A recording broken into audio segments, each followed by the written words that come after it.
Hi guys, welcome back to my channel, and today we're going to be discussing on my journey to cultivating consciousness. For many years, I was a person who desired knowledge. From the age where I could make out words, read them aloud correctly, and even speak them in a sentence, I always wanted to know more than what was taught within the walls of the classroom. I loved adventure too. I was naturally inquisitive, and one day that curiosity was going to lead me to trouble. More on that later. I was fascinated by paranormal encounters that I saw demonstrated in the horror movies, TV series, and children's bedtime stories. Encounters with otherworldly beings caught my attention and had me raise questions that led to more questions. Then there was the ungodly mysticism my predecessors had engaged in that predisposed me to uncomfortable, frequent sleep paralysis. I was not at all excited about my morning hours prior to waking up because that was the hour that sleep paralysis occurred. I was a sage apprentice, if you will. I found myself drawn to profound, wise sayings and philosophical understanding of matters life. Somehow, I was reflecting on things even as a 9-year-old and arriving at some form of knowledge that I would not source from study or class. Fast forward, when I started working, I had my ambitions to advance high up in the career ladder. Unfortunately, the reality of office politics put aside the notions I had about my acquired education and the right it gave me to earn a promotion. After all, I had played my part and played by the rules of the organization. Sadly, that did not guarantee me anything. My performance appraisal was switched for another colleague, and I started to crumble under the weight of depression. It seemed to me that God was not coming through for me, what with my unanswered prayers. Whatever I asked God for did not materialize, and I was getting older and disenfranchised. So I left employment after deliberate thinking on my part. The workplace bullies I worked with did not make it conducive for me to continue working in the bank. My former colleagues had found a way to rally against me and sabotage me when opportunity provided, so my performance appraisal in turn got a negative review. It didn't matter how much effort I had put in, how many hours I had worked, the extra hours I traded, when suddenly there was a new work routine, what with a new branch operations manager reporting there. He was demanding at times and was always pushing a person to do his bidding, what with his persistent follow-up on what he demanded done.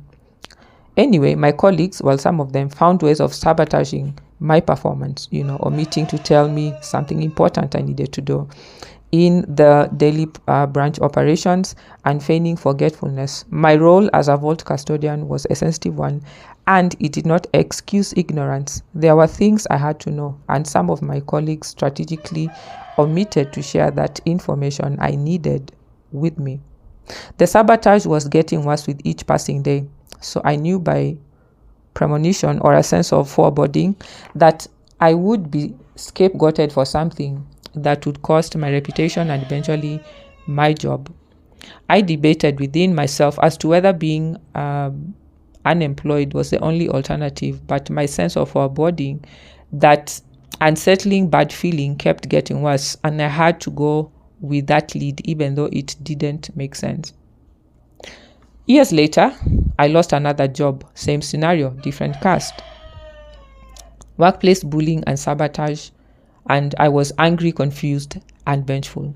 I needed another job, but what with a constructive dismissal, I could not secure another. My frustration compounded, and I engaged in shouting matches with God. So one day, I encountered something unusual, and that led me to cultivating consciousness. I started to cultivate stillness in my bedroom. At the time, this was not something I had intended to do. It was by default of the trying circumstances that I faced that I was ushered into spiritual awakening.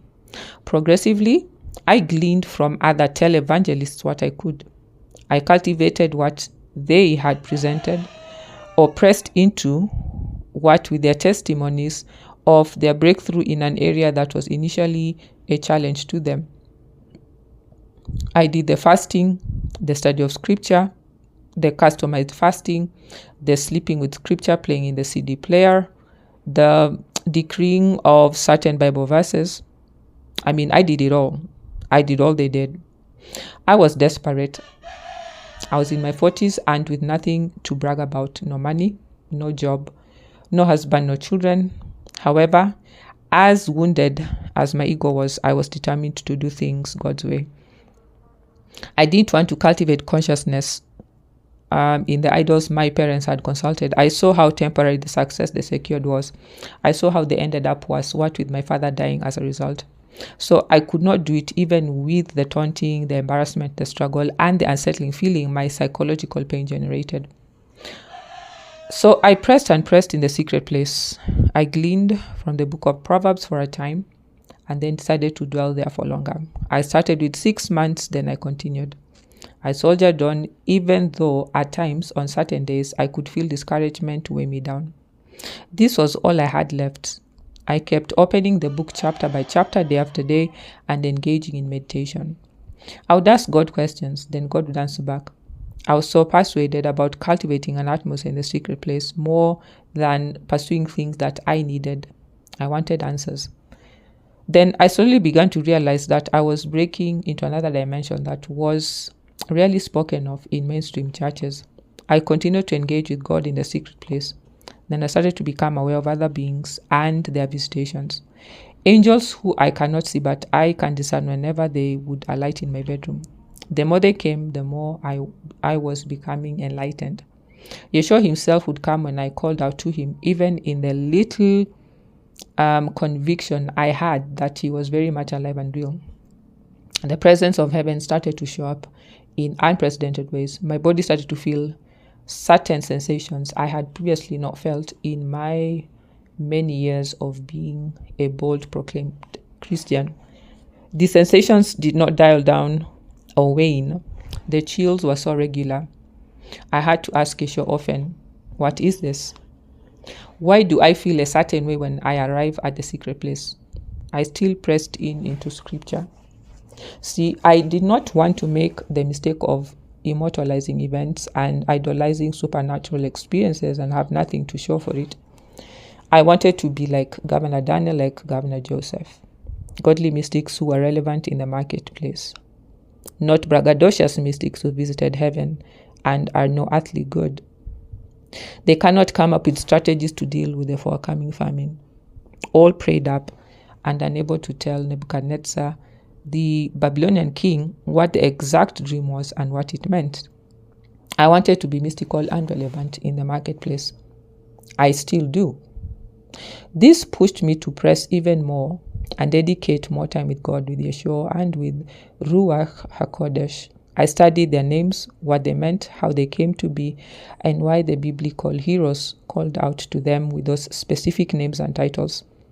I went to sources to find out what the Hebrew names were and what led to God being called in the many different names he is known by.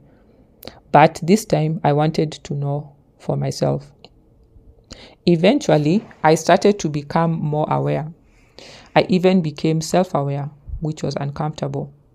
My not so good parts of my character came to the surface so that healing could be administered to the wounded areas of my soul and ego. I started to become aware, more sentient and discerning. I started journaling as I became self-aware. The more I journaled, the more the healing was administered to me as certain issues came to the surface. By the way, you can check out in the description the Mindful Living Journal and secure a copy for yourself to get you started on your journey of journaling for healing and awareness. It is good therapy. Thank me later. Was my journey easy? No. Did I enjoy cultivating consciousness every day? No. Did I have times where I felt conflicted? Yes. However, I am relieved that I did not give in to my ego and its wounded pride. I disciplined myself until I started to break into new frontiers I would have otherwise not broken into. At present, I am more calm. Certain struggles I had prior to this season are a thing of the past. My perception about life has changed for the better. I'm still plowing my fields. I have to. This is where my living from rest started, and by God's help, I will continue. I hope this has been an encouraging story to whoever is listening in. If you want to access my free resources, kindly check in the description and click the link. See you on the next one.